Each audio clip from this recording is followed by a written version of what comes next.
नमस्कार। प्रभा साक्षी news network पर आप सभी का स्वागत है।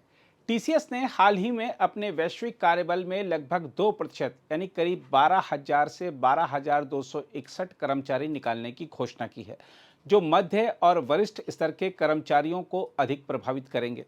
हालांकि कुछ रिपोर्ट्स में इसे एआई चालित तकनीकी बदलावों का नतीजा बताया जा रहा है, लेकिन कंपनी के सीईओ ने स्पष्ट किया है कि यह मूलतः स्किल मिसमैच की वजह से किया जा रहा है, न कि सीधे एआई द्वारा ऑटोमेशन की वजह से।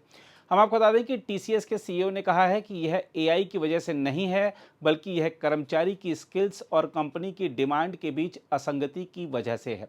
हम आपको बता दें कि टीसीएस के कर्मचारियों की संख्या 30 जून 2025 तक 6,13,069 थी। टीसीएस ने एक बयान में कहा है कि यह कदम कंपनी की भविष्य के लिए तैयार संगठन बनने की व्यापक रणनीति का हिस्सा है। इसके तहत नई तकनीक के क्षेत्रों में निवेश, नए बाजारों में प्रवेश, ग्राहकों और स्वयं के लिए बड़े पैमाने पर एआई का उपयोग, साझेदारियों को मजबूत करना, अगली पीढ़ी के बुनियादी ढांचे का निर्माण और अपने कार्यबल मॉडल को पुनर्गठित करने पर ध्यान दिया जाएगा। कंपनी ने कहा है कि इस यात्रा के एक भाग के रूप में हम संगठन से उन सहयोगियों को भी हटाएंगे जिनकी तैनाती संभव नहीं हो सकती है। इसका प्रभाव हमारे वैश्विक कार्यबल के लगभग 2% पर पड़ेगा। इसमें मुख्य रूप से मध्यम और वरिष्ठ श्रेणी के अधिकारी होंगे। हालांकि टीसीएस ने प्रभावित कर्मचारियों को उचित लाभ, क्षतिपूर्ति, परामर्श और सहायता देने का आश्वासन दिया है, लेकिन बड़े पैमाने पर होने वाली इस छटनी ने बाजार में हलचल मचा दी है। यह सवाल तेजी से उठ रहा है कि क्या एआई नौकरियां छीन रहा है। इसके बारे में विश्लेषकों की राय है कि एआई लेड डिसरप्शंस और बदलती बिजनेस डिमांड के चलते आईटी कंपनियों को अपनी संरचना बदलनी पड़ रही है। इसलिए सीधे एआई के कारण नौकरी चली गई ऐसा कहना ठीक नहीं होगा, बल्कि यह टेक्नोलॉजी परिवर्तन, मांग में गिरावट और स्किलिंग की कमी का मिश्रित परिणाम है। वैश्विक परिदृश्य को देखें तो गोल्डमैन सैच्स का अनुमान है कि दुनिया भर में 300 मिलियन पूर्णकालिक नौकरियां एआई और ऑटोमेशन से प्रभावित हो सकती हैं। वहीं वर्ल्ड इकोनॉमिक फोरम की रिपोर्ट के अनुसार 2030 तक 92 मिलियन नौकरियां खत्म हो सकती हैं, लेकिन 170 मिलियन नई नौकरियां भी पैदा हो सकती हैं। इसके अलावा यूएनसीटीएडी और अन्य रिपोर्ट्स ग्लोबली लगभग 40% नौकरियों को एआई से नज़दीकी भविष्य में जोखिम में बताते हैं। वहीं कुछ विश्लेषकों ने अनुमान लगाया है कि 2025 में भारत में 12 से 18 मिलियन लोग एआई चालित ऑटोमेशन की वजह से नौकरियों से वंचित हो सकते हैं। इसके अलावा एटमबर्ग के संस्थापक ने चेतावनी दी है कि भारत में 40 से 50% व्हाइट कॉलर नौकरियां विशेषकर आईटी और बीपीओ क्षेत्रों में खतरे में हैं, जिससे मध्य वर्ग की आर्थिक स्थिति को बड़ा झटका लग सकता है। इसके अलावा बताया जा रहा है कि 2025 के अंत तक 85 मिलियन नौकरियां ग्राउंड रियलिटी में एआई ऑटोमेशन से प्रभावित हो सकती हैं। रिपोर्टों में यहां तक दावा किया गया है कि दुनिया भर में लगभग 14 मिलियन नौकरियां पहले से ही एआई के कारण जा चुकी हैं।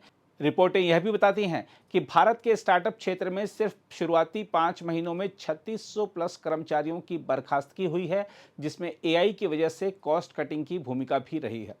देखा जाए तो एआई किसी की नौकरी नहीं ले, इसके लिए जरूरी है कि स्किल को अपग्रेड किया जाए। इसके लिए डिजिटल लिटरेसी, एआई कॉम्प्लीमेंट्री कौशल जैसे data science, AI ethics, team work आदि की मांग बढ़ रही है।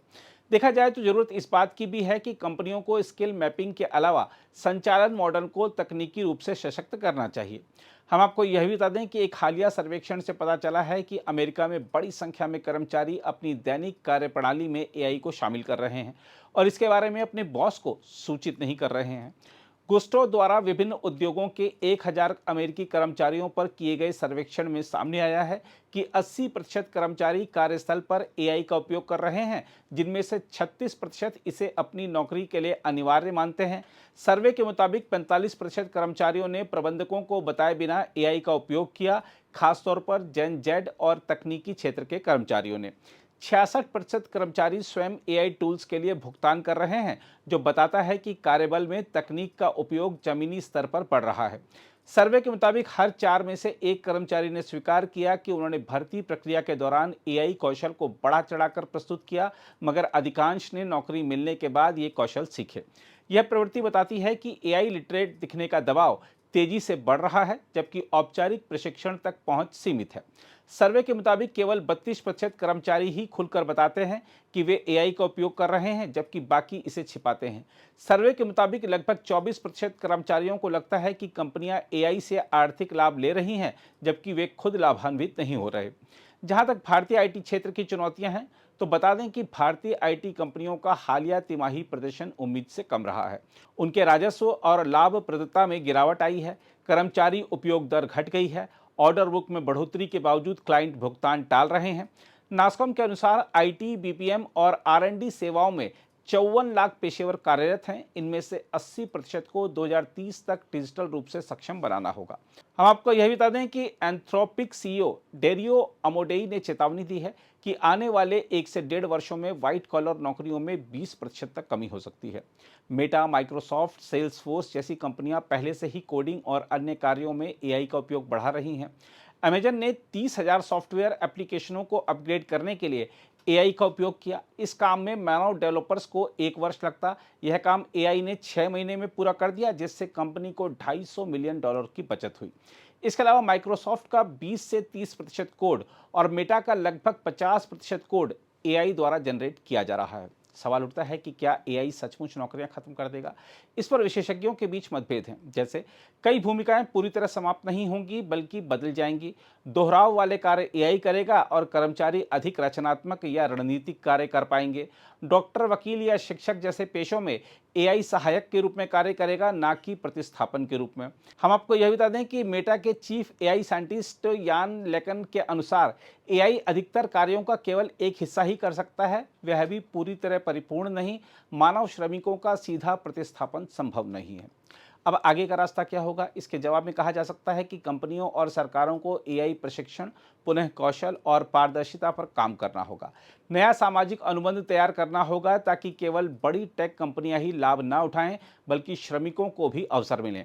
इसके अलावा यूनिवर्सल बेसिक इनकम जैसी नीतियां लंबे समय में चर्चा का विषय हो सकती हैं। बहरहाल देखा जाए तो एआई कार्यक्षेत्र को तेजी से बदल रहा है। यह एक दोधारी तलवार है।